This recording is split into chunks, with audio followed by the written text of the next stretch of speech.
every single penny had a home. That means we were wise stewards of everything. I think we might need to go back to using that spreadsheet because that spreadsheet was good. That means at the end of the month, there was no question that everything that we need to have taken care of, it was definitely taken care of because we zeroed out every single penny. Our budget was zeroed out, so we knew where every single penny went every single month, which was a great thing. So if you all haven't heard of this system before, I know this is a great system that you all can use. All right, look like we got everything back up now. So I have certain things up now. So we're back on YouTube. Thank you, YouTube followers, for coming in too as well. So, but we definitely did that to make sure that we used a budget to make sure that everything was in alignment. And that got us to a level to where we were, she said, Elder Hart, look, sweetheart. Okay, gotcha. Okay. Thank you all. Keep sharing. So, but definitely make sure that you use a budget again and zero out so every penny has a place. I'm gonna say every penny has a place because God gave us funding. He gave us the money. He gave us finances, and He wants to see how we're gonna use those finances and be great stewards over it. So, if you're not a great steward over every penny, then you can't expect to have overflow. But if you're a great steward over every penny, you can expect the overflow to come into your household. So budgeting is a great thing to do in reference to making sure that your family has a goal. And then also when you budget too, what we used to do, if we can save off certain things in reference to our house, then that'll allow us to budget like entertainment. That'll allow us to budget like going out of town. That'll allow us a budget to vacation. That'll allow us a budget to do certain things we want to do. And I'm not saying that we were perfect at it by far. And it changes. It changes too as well. And your budget will change. And that's something you have to be okay with too, is that understanding that from time to time your budget will fluctuate because as the market goes up and down and the food prices goes up and down and the gas goes up and down and your children grow if you have children and their sizes and increases and their attire and their shoes goes up and down, then your budget will adjust. Absolutely. So try to control it as much as possible. Sometimes you may not be able to control it. It may be months where you be like, oh my God, I didn't do anything that I planned to do. That's normal. Yep. That happens. Don't beat yourself up about that. But stick with the program. Stick with the plan. Stick with it of trying to master it. And stick with trying to live within your means. It's very important to try to live within your means. We've gotten to a place now that we live within our means because before, as Dr. A and Allie would like to claim that we were broke, we would oftentimes take trips. And that's before we even started planning, before we started doing budgetings and things like that, we would take trips. And so it got to a point to where I told Dr. A I was tired of tripping. And some of y'all done took a lot of trips and y'all still taking trips. And to me, trip was, well, we tripped up and spent our bill money. We tripped up and spent the grocery money. We used our bill money to go on vacation sometimes. No, we spent it, yeah. No, that's what I said. We tripped up and used whatever we had left, the electric money, so we could go out and do some things. Can I pay y'all next month? We tripped up and spent the car note money. And it was just like I learned every trick in the book. Robbing Peter to pay Paul, as they would say, to pay somebody else. And that cycle just like kept continuing. And I said, you know what?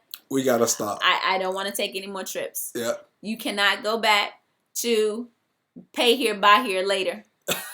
Dr. A, they knew me by name. They knew him by his face. This is when we first got married, not now. This is when we first got married. Buy here, pay here was like crack for him. They knew me by name. I would walk into the buy here, pay here. Well, it wasn't buy here, pay. That's cards. I'm talking about like when you get payday loan. Check, people. Payday loan. Check cash I had about 3 payday loan accounts when we first got married, and it was like 25-40% interest rate. But I was hitting them up because I was writing a check because I need the fund.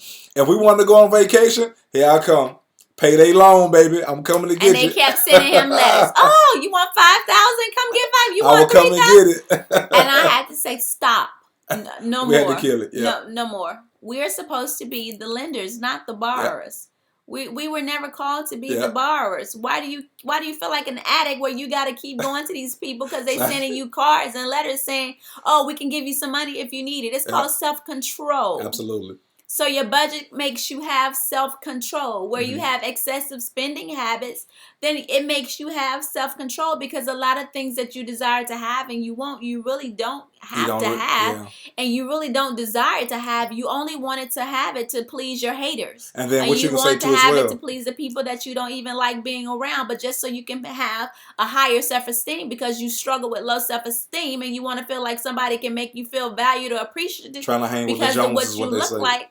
Then you put yourself in all these situations and dilemmas, and then you're the one that has to pay the bill at the end of the month. Yeah. So I told him, don't you carry your little butt down there anymore to get any more checking advances for nothing. Come home. We're going to figure this out, but you will not carry yourself down there and get another loan. And so that's why you have to put budgets in place. Yeah. You kind of put parameters around your finances, and it helps you identify what is actually a need and what is actually just a want. That's what I was going to say too as well. There's a major difference between what's a need and what's a want. We had to talk about this a lot. What's a need? And she used to ask me, do you really need that or do you want that? And probably about 95% of the time, it was just a want that I thought I needed. I'm going to say it again. Most of the things that we buy when we're living above our means of income is really a want, and you think is a need because you've processed it and you thought about it for so long, and now you're always robbing Peter to pay Paul because of the situation. I want to say thank you all for coming back on. We had a internet failure that tried to come in and hate, but we pumped that thing back up. We are back on live again. So, and we're talking about money, which is a big issue. And how do we get on the subject of money? So we had our last video last time, and we talked about. Well, I tell you, boy, something is hating on this right here, ain't it? But thank you for still tuning in to us. YouTube Live. What's going on? Tonight we've had a lot of distractions and disconnections, so we'll have to stream it in replay. We don't know what's going on. But thank you, whoever you are that's watching on YouTube Live. There's a live chat section if you can get to your chat, or send us a text message if you know us, and let us know who's watching and streaming us via YouTube Live, so we can know who's on there. So we're going to just shut this thing off soon. But what's going on? I guess I just try to have my new internet, but it shut right on down. Let's see. All right, let's try this again. One more time. We're going to come on back in again. Boy, I tell you, something in here don't want to talk about money. My phone crashed, my phone got hot, everything's happening. So we're going to come back in. We're going to talk for about Take three. This is why Money Enhancement Take 3. That's why we have multiple devices so we can get back in. Thank you for joining. She be on it quick. Thank you for joining. Keep sharing. You're committed. I like that. We like the commitment. The internet keep dropping, but I don't know what's going on. But we have multiple devices to make sure we can be there. So look, this must be a serious topic talking about money. Because it keep dropping off. Hey, Chanel, Hey, lady, it keep on dropping off. So maybe there's some haters in the airways. We buying it up right now in the name of the King. Because we are releasing and setting some people free. And when you speak into the airways, sometimes there's distortion that tries Absolutely. to come And we're killing the voice. We're killing the voice. We're killing issues. And we're helping families with their finances. And so sometimes thank you for joining, Miss Keisha. Keep dropping, but hey, we popping right back into something trying to hate, but we're going to bind that thing up in the name of the King, because we're going to kill this divorce. We know we're stepping on something that this enemy wants to keep on going, and he wants to keep on distracting families and keep destroying families. Thank you for sharing. Let people know what's going on, because we have a marriage enhancement and we're talking about money. So we talked about budgeting. And the girl is hungry. We're not eating no more hamburger helper. So look. But anyway, budgeting is so important because it gives you a vision. It's a beginning vision, and it helps you see your finances from a bird's eye level view and drop all the way down to see what do you need to do to develop a plan to make sure that you all are very successful with your finances. And what it does too as well, it helps you generate a savings account. So behind the budgeting, when I end up discovering how important this was, we also put together what is called an emergency fund. Your emergency fund need to be at least, I'm going to say it again, at least $1,000. If you cannot get to that $1,000, then you need to save up $5, $10 here, $20 here, because you want to get to that $1,000 rate. Why $1,000? It took me a long time to get this, but $1,000. You think about most of the things, about 90% of the things that happen with a car, about 90% of the things that happen in your house, about 90% of the things that happen, period, that are emergencies, it normally doesn't cost more than $1,000. So what do? You set that $1,000 aside, and then if an emergency happens, you don't have to go and use your credit card. You don't have to go and borrow money from mom and them, your uncle and them. You already have established a protection plan for your family. So at least get up to a level to where you can save at least $1,000 and put that $1,000 away. You want to have it cash. Don't put it in a savings account. I believe in doing it in cash because if an emergency happens, you want to be able to have. I actually believe more than 1,000, but he only let me think about. But that's when we first kicked off. When we first done the emergency fund of 1,000. I just don't. The way stuff crashing and the bank shut down real quick. If something happens within the world that's a terror attack or a threat, your bank's gonna close and shut down. And most of the times the ATMs and things, they have all kind of malfunctions and stuff like that. So I'm just, get what you believe you need to have. But minimum it needs to be $1,000. Minimum it needs minimum. So you can get where you need to get. A minimum $1,000 you get in where you need to get to. Well, actually, I would say more than that because by the time you calculate gas, but everybody don't have $1,000 though, babe.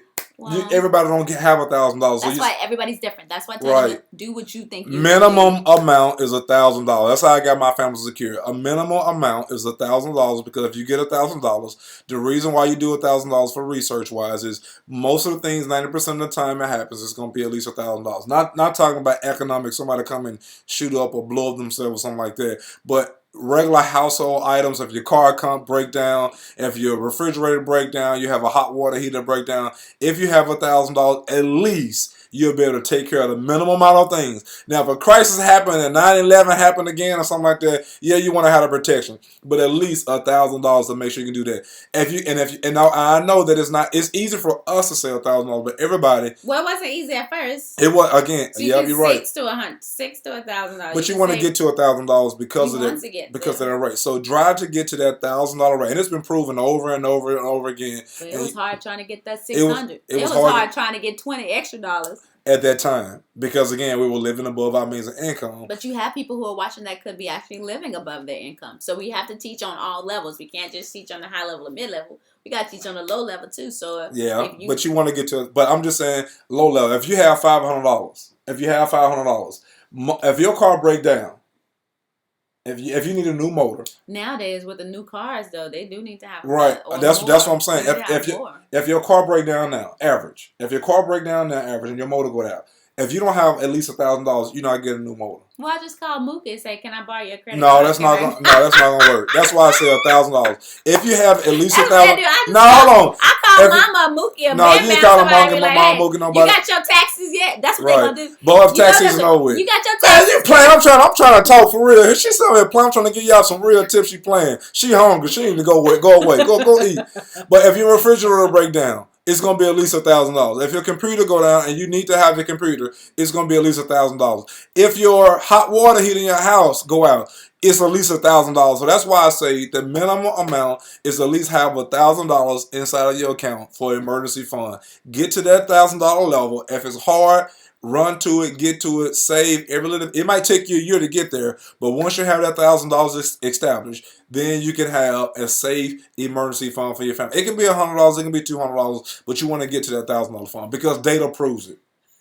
Data proves it. You home, get out of here. If it takes you a year to get $1,000, your water heater going out, you're gonna be calling mama. That's why you want to have $1,000. You got first. your taxes yet? That's what they was saying. You got your taxes yet? Can I get some? Can I borrow $500 from your tax? Can I borrow $1,000 from your taxes? That's what they're gonna be saying. So we're trying to set you up so you don't have to worry about borrowing money from nobody else. You can have your own funding. Come on, black people, have your own funding. Why not be just black?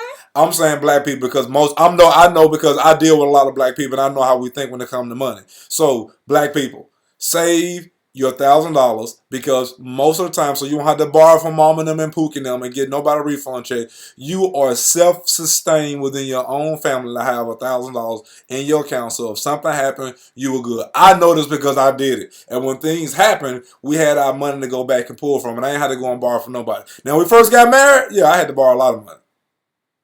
But as we were established and I got my emergency fund, it became a whole lot easier to And now make sure. people borrow from us. And now people borrow from us. And I'm telling them the same And exact they'll thing. pay it back. Get your $1,000 emergency fund to go there. All right. So next But thing also, is, you want to make sure that if you're new to this, get you some great mentors. I know for us, we have to get with people who knew about money to teach us about money. Man, that's key. So in our church, we had people that at the time when they were teaching financial classes and things like that. And then we did studies and searches and things like that on our own as well too, and our pastors. So you have to make sure that you're in an environment that's conducive to your learning. Yeah, that's true. You want to be, if you have something that you're struggling with, good books. There's YouTube.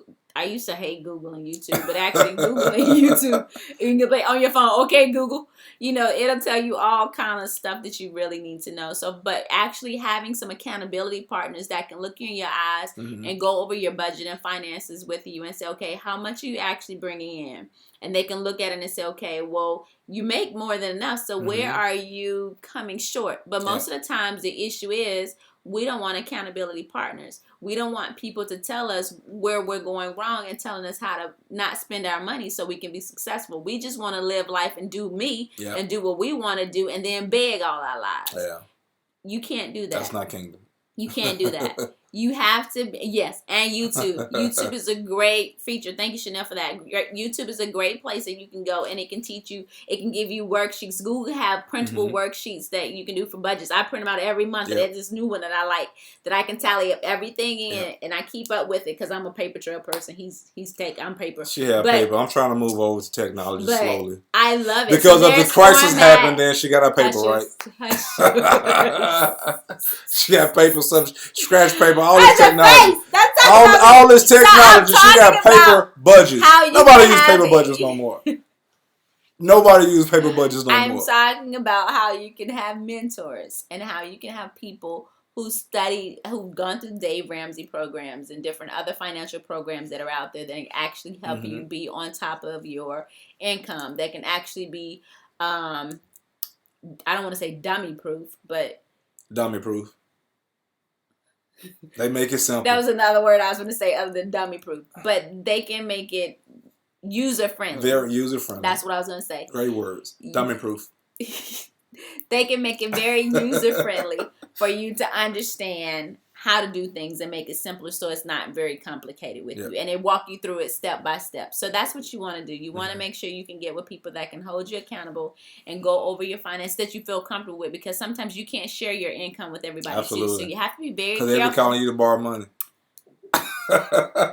You have to be very careful on who you share your business with too, as far as budgeting and financing. You have to be very careful about that because you have a lot of takers out there. Yep. And then they'll want to charge you for everything. And so you just use very keen discernment, because use wise discernment on who you allow to speak to you in your life about certain things, because you have givers and you have takers, and you want to connect with somebody that's going to give you life and not take life from you when it comes to budgeting. So the next thing is, we talked about teaching our family on finances. So that's something that, of course, we always are trying to build and give tips in reference to family. So how do you keep the tradition? How do you protect your family in reference to finances? Most families that we know today, when they die or leave, they're not leaving their families with income. They're not leaving their families with financial stability or even the understanding and wisdom of how to be successful financially. So share this information with your children. Sit down with your kids.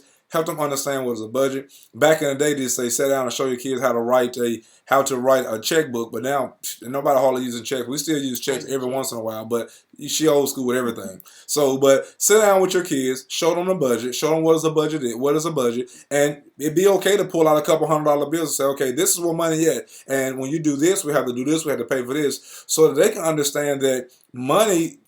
You have to make sure you take care of money and be great stewards of money, because this is your lifestyle, this is your livelihood, and this is how you deal with the finances. So even sometimes we have to use an example. I mean, if your kids ask for money and then you gave them money and then they did not properly budget money, if you keep giving them money, then you're creating a bad habit that will show up in their lives along, I guess, the next 5 or 10 years, especially when they get to college. I'm telling you. Make sure that you go over budgeting and financing with your kids so they can understand the purpose of money, why you have money, and how to properly utilize money, because they will be adults one day. And then you are self-proofing yourself. So when your kids are grown, you ain't got to worry about them coming back to ask you for no money, because you have properly showed them how to do it. But most of the time when kids have to come back and ask their parents for money and they have jobs, is because they don't understand budgeting, they don't understand living below their means of income, they don't understand even how to set that household up on percentage base to say, okay, you don't need to spend this much of your money over your percentage base. So give them the key to that. And even something that I'm just now learning too as well is the application of developing wealth. How do you develop wealth? You develop wealth. Yeah, some people might hit the lottery, some people might hit it big, some people might go to the pros, some people might hit that big business deal. But what if you never have that opportunity to do that? Then what are you doing with the finances that God has given you now? That you have a job, you have income, you have the business, and you're using those resources right now.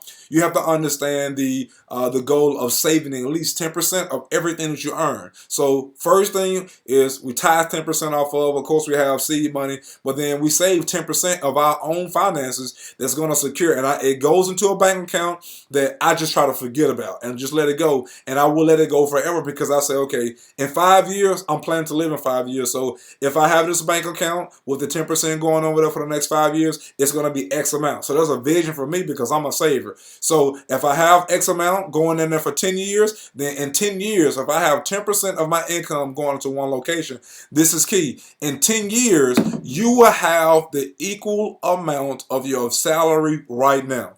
So if you make $80,000 per year, and for the next 10 years, you put up 10% of everything you earn into that bank account, in 10 years, you're going to have $80,000 in the bank. How many people want $80,000 in the bank in 10 years? I know I do. You have an opportunity to have that. You can have a lot less than that, but at least you have set yourself up for success. And then once you have the $80,000, you can have an opportunity to make wise investments.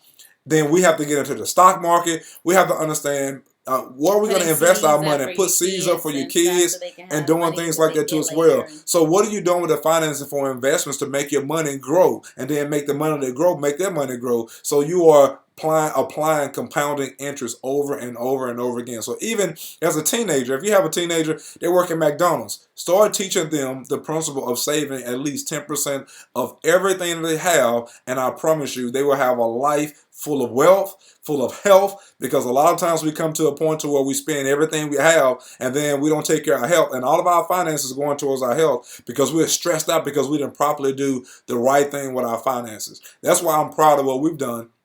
We got to a point now to where I want to say, as I'm getting older, the things I used to spend my money on, I don't want to do it no more, because now I'm into the wealth building business. I'm going to say it again. I'm into the wealth building business. The Singletons, we are into the wealth building business. We are building wealth for ourselves. We're trying to be a wealth for our children. We're trying to be a wealth for our grandkids. And then I give that vision to my family. I say, babe, if we save here, and she tell me, well, you can't save everything. My mind said, I want to save every penny. But she said, we got to have things for entertainment. We got to have this for that. I want to save everything. But I know that if I have a certain number in my mindset, if I make this amount of money every month, I know that I automatically want to save this amount of money. Minimum, everything 10%, I save 10% of everything. Am I lying? 10% of everything, off of the top. And what works for us is automatic debit. So you automatic debit. It works good for us. If it's in there, it's going to be spent. So what worked for the Singleton household? Boom! She said, automatic debit. So I set my account up that I have a percentage of this going to this account. I have a percentage going to my 401k. I have a percentage going to my stock, what I'm investing in. I have a percentage going to a regular savings that we have. So I have it automatically come out. So when we see my check, when I get paid, I don't have to worry about trying to pull anything out saving, because I have automatic debit of savings, so I don't see it, I don't miss it, and I'll leave it alone. And also, I'm going to tell you 401k people to this, well, I made a few mistakes with this. Stop borrowing money out of your 401k. You're taking away your wealth. Keep your wealth inside your 401k, especially if you have your company that's going to match 5%, they're going to match 3%. You're giving away free money. I've seen so many employees just simply give away free money. If they say, if you put $100 in this account, and that $100 equal up to 5%, every time you put $100 inside of your account, we're going to put $100 inside your account. So every 2 weeks, you are saving $200. And I've seen employees walk away and say, no, I can't afford to do 401k. That's idiotic. That's idiotic. Why you not investing inside your 401k if they are telling you that they're going to give you a company match? A company match is, check your company match. Some companies will match 3%. Some companies will match up to 5%. Most of the companies I have been with, they match up to 5%. So if they match up to 5%, if I put in $100, that means they're going to put $100 on top of it, and then I'll allow that compounded interest to build up for so long. And don't borrow my money. Leave the funds in there because you are setting a safety nest of financial wealth aside for you and your family. And then two, most companies will give you an employee stock purchase plan. Okay, this is a lot of things that some companies don't understand, but if you do this, do the I'm gonna give you some keys. Definitely do the 401k, and you want to, if they match up to 5%, give 5%. Okay, you got to do that. That's how you save. Then, if your company give you what is called an ESSP, it's called an employee stock something plan, employee stock safety plan, or something like that. It's called ESSP. So what this is you get a chance to invest finances into your company stock. All right, and then they would most time they would give you 15% off. So if the stock is sharing, just say for instance, if the stock is sharing at $30 a share. All right, so that means if they give it to you at a certain percentage, that means your company, they are allowing you to buy the shares for $15 a share, depending on what it is. So you're buying the shares at the lowest rate at that time, and then once your stock mature, then you will get that $30 a share rate. Okay, so if I put in $100 every single time, I'm buying the $100. I'm buying my company share at $15 a share. But I know that my company share right now is doing pretty good. It's at $30 a share. So at the end of that 6 months, when my money mature, then every time I put that in, I bought those shares for $15 a share. At that time, all those shares I bought, they're going to mature, and it's really going to be at the highest rate that your company shares is sharing right there. So it could be $30, it could be $40 or whatever. But you are investing. So if you are working for someone, please do the 401k. That's setting aside investment for you. Do the company match. 5%, 3%. Most of them do it. If they're giving you the employee stock plan, take advantage of the employee stock plan because, again, you're doing automatic savings. And most of the times, if you do the automatic savings, then you try to forget about it. You make a deal with your family. What if you invest in stocks on your own? You can do that too as well. If you are an experienced person to do stocks, you can do that too as well because I do the same exact thing. So if I have my stock, if depending on the stock market I want to go into, I don't want to make this about stock because I had to understand this because I was missing a lot of money. So if you're going to do this, you can go to your bank and open up a plan with your bank, and then you can open up and say, okay, I want to pull a certain amount of finances here so I can go and invest here. Then your bank will allow you to do it. But the easiest way to get into the game is check to see if your company has 401k. All right, and the next thing, if your company have an employee stock safety plan, you can buy your employer stock, and they give it to you at a discounted rate. So if your company rate, again, if the stocks are sharing at $30 a share, they are allowing you to buy them for maybe $15 a share, and then once it matures after that 6 months, you're going to get that rate to be up at that amount that the shares are at right now. If you're not doing that, you're losing money. That's a great way to invest. What are the best ones to get into? She was saying stock-wise. You would have to, they need to speak to Yeah, so I would advise you to go to your bank, okay? Ask your bank, you want to open up some type of savings plan to where you want to invest into stock. You want to get into the stock market. At that time, they're going to give you a portfolio of all the different shares, and then they'll allow you to say, okay, whether you want to go bonds are more safer. If you go stocks are a lot more aggressive, so you're taking more of a risk. So as a scenario, what's your thoughts on an IRA? IRA. Finish your statement. Okay. So what was that? But okay. Which ones? Okay. So they'll give you an accountant or someone to work with you, basically, to help you identify what you want to invest your money in. But the IRA. Okay. So I'm gonna get back to the IRA. So if you go with something that's more aggressive, I will give it to you like this. If you are young, I'm still young, all right? I'm 37 years old. I'm young. Some people might think that's a little older.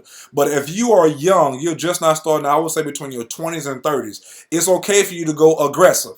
Okay, it's okay for you to buy more stock because those are more high risk. But if you are older, I would say 40 years or older, you're almost close to retirement. You got less than 10 years, 15 years of retirement. You want to invest more into bonds because those are not as of a higher risk. That means that if you lose, you're not going to lose that amount. But stocks, that's a high risk level. So you want to make sure you choose those two. Now, what an IRA is If you do an IRA, 401k is money that go in that's not taxed. Okay, so if you do a 401k, that means my money is not being taxed at all. I'm gonna put my money in. But if I pull my money out early, the reason why I'm saying don't pull your money out early because you get penalized. They hit you for 25% tax rate, and then most of the time they're gonna give you a 10% penalty charge for that. So you lose the money. So if you have $5,000 in your 401k, all right, you pull it out. By the time you get hit with that 25%, the 25% goes towards the IRS. That's tax money. And then they're gonna hit you for a 10% penalty because you're lower than the age of 59 and a half, I think it is. So you're gonna lose money. So you may see $3,000 and $2,000 is gone. Yeah, you may be able to write off a percentage of that because of the tax break you get, but you're still losing money. Now, how you do an IRA, they tax it before it goes into the account. So if I wait 20 years to pull this out of the account, that means I don't have to pay taxes on this anymore. But I believe there's still a penalty if you pull it out before the certain age or before a certain retirement age. So those are the keys to know about investing your money and you're setting your family up for success. I'm telling you, just my wife, she don't understand the stock market, but I had to say, when I first started putting money into the stock market, I said, check this out, babe. When I put this in, watch how this thing double up. And that thing doubled up, and so it was like, boom, I put this money in, and now I have more Don't in be there. telling people all your business. Don't y'all be No, on I'm saying, no, it's not telling my business. I'm not giving them numbers, but I'm educating people because we need to know this as married Well, that's couples, true. especially as kingdom people. Kingdom people, we have to understand how to invest. I mean, those that don't understand the kingdom, the business people, they know how about investments. That's why they're getting ahead because we are not sharing the information with our people. And then for one, us church people, we are so churchy and we want to stay away from the world system to where we don't understand how the world system are getting ahead of us financially. So this is how we get ahead financially. We got to learn how to invest. We got to learn how to buy property. You can't be a king without domain. Okay? If you believe in the kingdom and you don't own your house, it is good. 403B. Is it good to invest in a 403B? I gotta get some more understanding on 413B. I don't understand what 413B is. 403B. 403B. I don't understand what that is. So you probably want to get you an accountant. I know my main three areas is 401k. I know I do 401k. What is 403B? Give me what the definition of that is. I'm gonna have to look it up. But I definitely do. And then we can send it to you through. We'll send it to you. So we definitely invest into the stock market. We definitely invest into 401k. I definitely invest into your employee stock purchase plan. You definitely want to do those things because they're setting you up for success. It's setting you up for investing. So a good book for you all to read too as well. It's free. This is what a good book I'm gonna recommend for y'all. It's called The Richest Man in Babylon. I'm telling you all, this book would change your life on finance. I don't have it down there. It would change your life on finances forever when it comes to investing, and then the money you gain from your investments. Then you take those same funds, and so you're making the kids work for their parents, or you're making your slaves work for their parents. You can use those points in reference to investments to set yourself up successfully. And then another book, very key, Dave Ramsey. Okay, Total Money Makeover. This gives you the understanding of how to use a budget. It gives you understanding of how to use an envelope system. Very good book. I definitely will recommend this book. Very good book. A family man. He's a family man. He's a kingdom man. He understands the kingdom. He understands tithing. He understands everything in reference to building wealth. Matter of fact, we're going to do a Peace University with our church here in the city of Katy too as well. What's the last question? I think it's the same as 401k, but it may be risky. Need knowledge. Y'all have to go back and understand what a 403b is. I don't understand that, but my main primary areas again is I definitely do my 401k. If they give you a match, okay, so most companies will give you a 3% match. Some will give you a 5% match. Go to the max. If they will max you 5%, max out at 5%. Let the money go, and then they will double up on them. And then I definitely invest into the stock market, but I'm not a stock market genius. I know that I've had success with doing it so far. So you can go to your bank and you can invest inside the stock market, but get some education. Or network and connect with people because find people that are good in that. This is their job. This is what they do. Like the guy that when we were doing our blind business, the guy you connected with, that he sits in his house and his job is to watch the stock market. Do the stock market. So you have individuals that you'll need to just find and speak and just talk about it, network, and go to some business, money making, networking events and find out how they're doing it and what to do, because that's the only way you're going to do it. Just sitting in your house and not getting out, you're not going to learn. Knowledge is very important. It is. And we're in the information age, so there's a lot of information out there to get. But especially for kingdom folks, we have to be able to put ourselves in a position so we can build wealth for our families. And not only building wealth for our family, if you have wealth, then you're building power and influence in your city, and you're no longer needing the banks anymore to do certain things. You're no longer needing to borrow money because you can begin to live off cash. You can begin to do things and make wise investments for your family. So definitely kingdom-minded folks, we got to set ourselves up to be financial stable, to make sure that we have our family set up, to make sure that we're not living above our means of income. So what will people think about your car? So what will people think about your house? So what will people think about what you have on? If you're living at a rate to where you're living below your means of income, and that's what you have to do for now, the Word of God tells us nothing lasts forever. But if you make the decision right now to live financially stable and be great stewards, then how will you be 5, 10 years from now? If you're at the state right now, if you don't change what you're doing right now, you're going to get the same exact thing you have now 5 or 10 years from now. All right? So take the tools. What about credit cards? You didn't say anything about credit cards. All right, credit cards. So credit cards is... They're not... You talked about me having bad 13 cards, but right. There are some benefits to having credit cards. They're not... When you know how to properly use them, credit cards are not bad. No, they're not bad, as long as you properly know how to use them, because, again...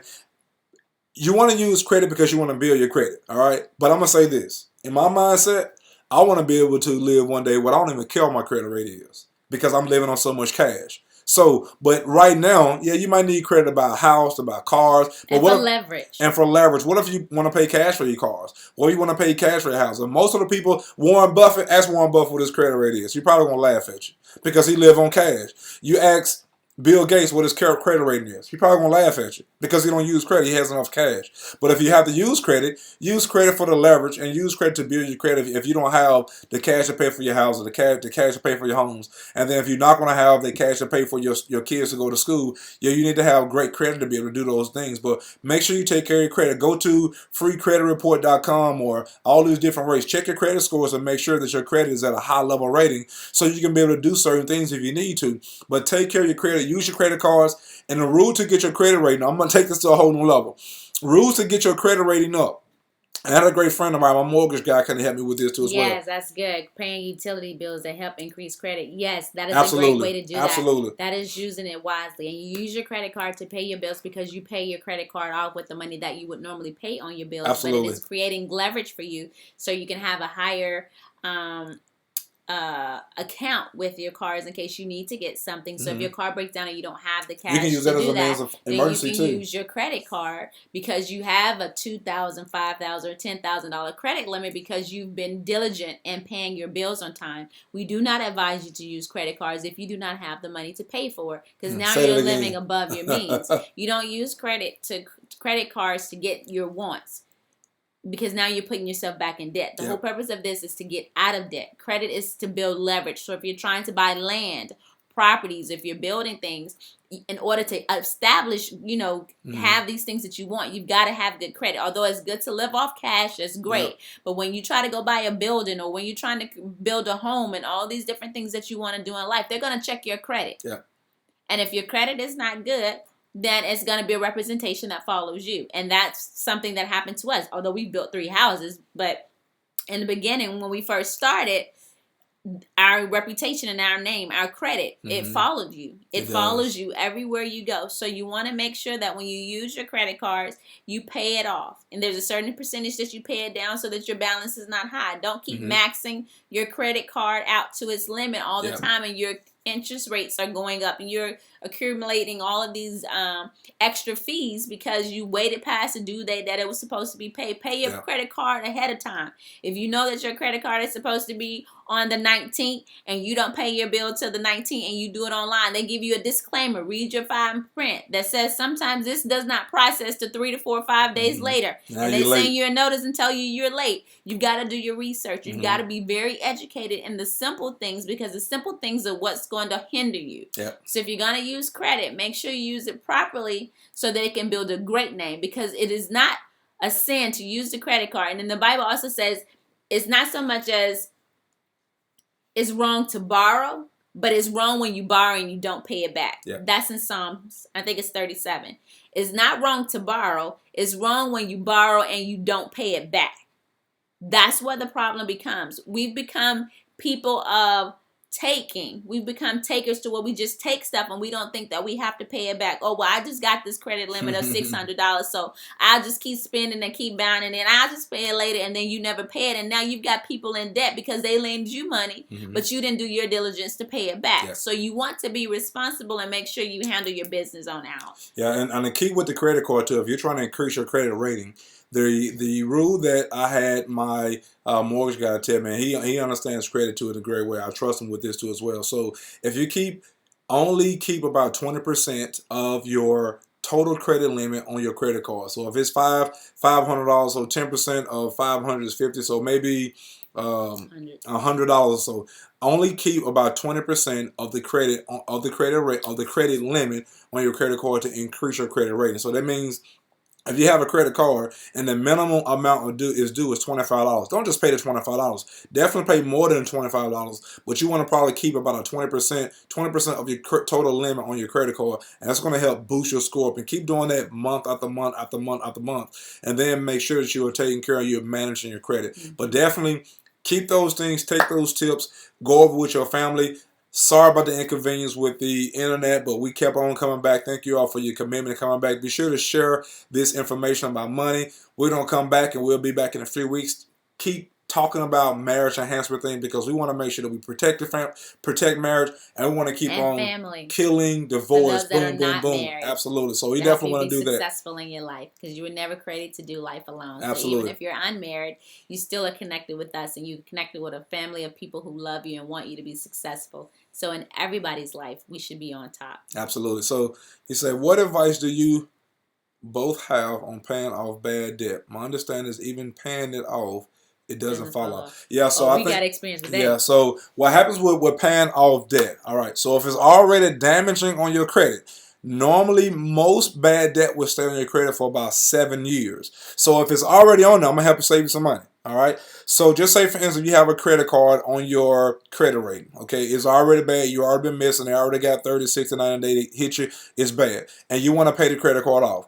What you can do if you don't have the finance, if your card is $2,500 or $3,000, you don't have the money to pay that off. What you can do is to call and to ask them to give you a payout rate. What will be my payout rate? The payout rate will be amount that's going to be less. So if I promise to pay my card off in full, what will be my payout rate? So if it's $3,000, I might say, okay, sir, I've had some when we first got married that was $3,000, and they told me I can pay it off for about $800. They give you a certain amount of time, maybe 15, 30 days. Say, we'll give you to this day here to pay the $800 off, and then you completely pay it off. But this is not it.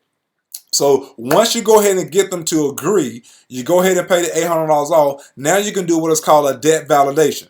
All right, there's a debt validation process, a letter that you can send in. You all can send me a message, I can shoot you the letter.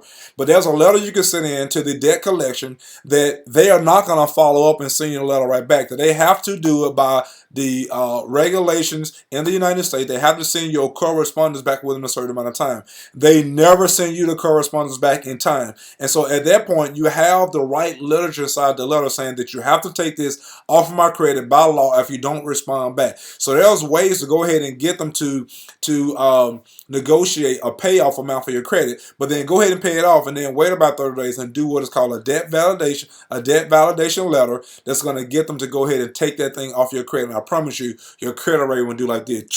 Who knew we went through all that with the credit cards and stuff just for this moment here? This man do a lot of stuff. He didn't learn a whole lot of stuff to get us out of a whole lot of situations. So listen to him now tell that story of how he had to write letters. He rebuilt our credit. He did it. He went in there and he wrote the letters and sent it in to the creditors. He called the people and he rebuilt our credit himself so that we could build our first house. Absolutely. And don't let nobody tell you. Don't let nobody tell you can't repair credit. You can repair credit. They lying. You're looking at people who have done it twice. We've done it twice. So she said, yes, it will. I did. And have filed bankruptcy. Yep. And came out of all that. Building the house again. Building the house again. So we had to do it because of the housing industry filed bankruptcy. Not afraid to talk about that because God has brought us all the way out of there now. And now look, building the house again. because we understand how to put the principles in place of establishing credit and getting your credit rating back up, and then you have to understand the game. Knowledge is power, people. But it I'm was telling you. covering because we always put God first. Always. That's the key. It's not so much as that we did our homework and our research and we're just all that. We're just regular individuals, just like you all that are watching us. The only difference is that in everything we did, we always put God first. We put God first. Always. We always honored and respected each other Always. because we knew that if we were ever in God awe with one another, because the word says he who found a wife obtained favor from the Lord. And so we have favor in our relationship because he found me, because I'm a great thing. And within that, we put God first. And I'm a phenomenal thing. But we put God first in our relationship and in our lifestyle. Absolutely, and John. everything Give me a shout, we bro. do. So hit me on Messenger, John. He's covered us and he's really protected us on a lot of things that we've gone through in life, and a lot of trauma and things that have been traumatizing for others. God made it peaceable for us to where it wasn't as painful as we thought it would be. Absolutely. So it's been great. It's been great talking to you all. But it is amazing how we went through hungry. all those things, and God now He has brought us to a point now to where we can share those things with you all. This. But yeah, I went through pain for y'all. We're about to get off, but I'm gonna tell you the power of mentorship. What it took for us to go through 17 and 20 years, you can get in an hour of just listening to us on YouTube. 1 hour what it took us to go on Facebook, and just a conversation. I'm telling you all, the power of us understanding wealth. And I'm going to say this for my kingdom people, and I'm going to say this for my black people too as well.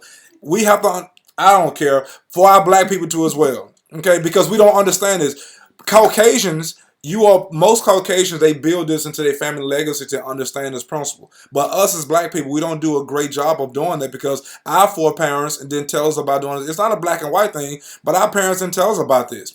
Our parents didn't tell us about building wealth and having wealth and building it for a long time. So it's time for us, for one, kingdom people, church people, black people, Caucasian people, Mexican people, all of us have to understand how to build wealth, because you know what? The church is the most important entity in this earth, and we have to have wealth. We have to build our own economic system, and if we don't build our own economic system, we're always going to be borrowers from the banks, and we always going to be under subjection to the banks, and we're never going to have our own power and control according to the king.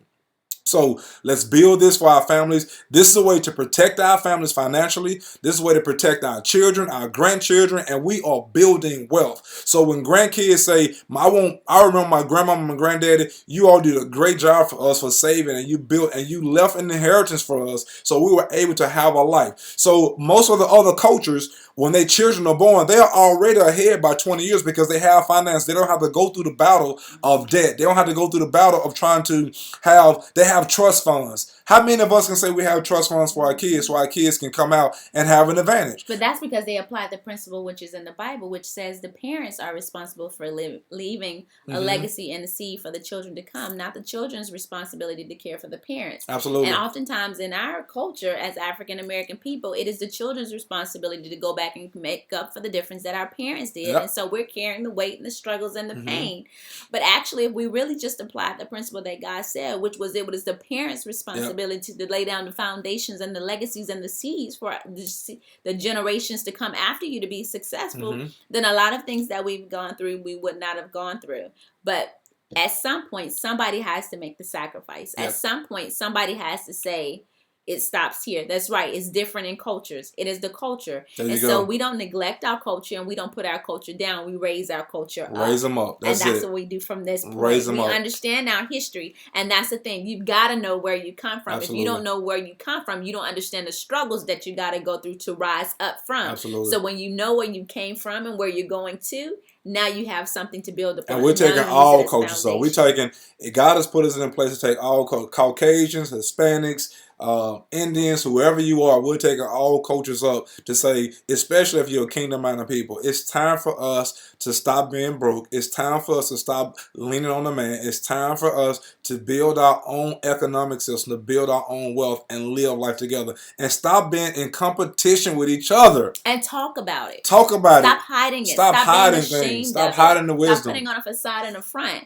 which was something we had to learn, that we had when we started talking about it and we got around the right mentors. Like if you go to church and you have a great pastor that can talk to you and you can talk to, and they've been through sometimes you got to not be so afraid to talk to your leaders, because your leaders will share something with you, but unless you ask, you'll never know.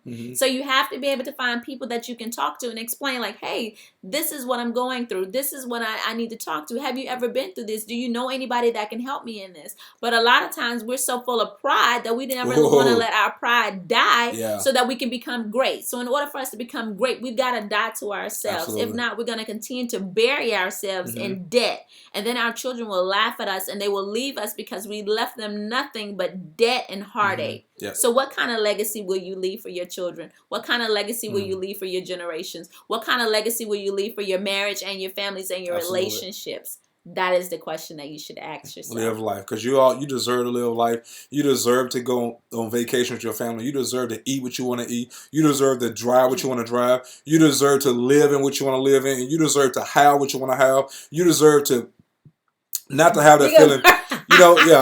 When your children want to have a pair of shoes, your children want to have jewelry, your wife want to buy whatever she want to buy, you want to be able to say, yes, babe, get it.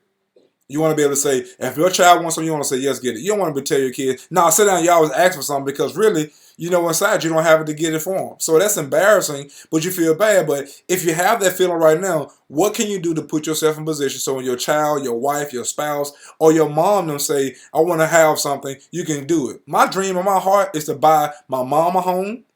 My dream in my heart is to buy my in-laws a home. My dream in my heart is for us to have 50 acres, to have all my family come down here, and you know what, for the singles to say, we got you.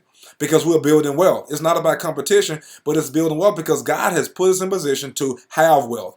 Everything that you need is within you, but it's all up to the decisions you have to make sure that you can put yourself in a position to have what God has for you. Which goes back to culture, which is what, and we're supposed to be getting out, but we'll talk about that. But we got to go. Money, But it goes back to culture, like Keisha said, because when I think about the Japanese and the Chinese individuals, when they're building their wealth, they stick together like a community. They have Chinatown. They build, and when you go into Chinatown, you don't see African Americans working in their restaurants. You don't see them working in their businesses. If you do, they're not over the money. They're not over the important things. They're just probably serving in some capacity if you see them there. But they stick together. They bring their people in. They build fortresses. They open doors. They connect them with all of their people. They connect them with all of their resources, and they grow their empire together. What if we, as a people, kingdom people, as an African American culture, as a people of God, even without it being race, not just but as a people, without it being a race, just with people, the people of God, the real people of God. If we started connecting and building and not thinking that people always want to take something from you. That's the one issue that I have with most believers that say they're believers, but they're really not believers, is that they always think people are trying to just take from them. They're just taking. And so they've allowed that hatred and that hate to block them from blessing the next person that's coming into their life. But if they really step back and really paid attention to what was going on and still focused on building the culture of the kingdom and the real environment of the people, then the foundation of family and individuals would grow. We've got to focus on what's the real issue. Building unity, building a corporation of banks and businesses and restaurants and things that we own, that we can be proud to say that welcome to our city. That's what the king welcome is to doing. Our streets. Absolutely. Welcome to our culture. Where people would rush to get into our culture instead of us rushing to be a part of theirs. That's it. So we're signing off on that note because we'll go. We like getting our second win now, so we like going. So we will talk to y'all later. We thank y'all for your time. Be sure to share with your friends about this. Share with all your followers to let them know that what we're talking about here. Man, we might have to do a money part. Well, this is money part 4 because the internet kept coming up. That's right. But be sure to post your questions in reference to what are the topics that we want to talk to, because we want to make sure that we are practical in reference to solving the issues that family have. We don't want to just be coming up with subjects, but we want to be strategic in our teachings. We want to be strategic in doing Facebook Live because God gave us the internet. He gave us the power. So we want to make sure that we're being strategic. We want to address what you want to talk about. We want to address what you want to talk about. So high five to you all. We love you all. Be sure to share this page. Go back and watch the first Facebook Live videos we have. First 4 Facebook Live videos. YouTube followers, thank you all for being patient with us. We're going to get this internet thing together, but let's talk about money. Let's build a family together, and we're going to sign off. And we always say, if you didn't know, now you know. Too. We love you all. We're signing out. Cheryl, let's get over 1,000 views tonight within the next hour. Love you all. See you all next week. The week after next. One day.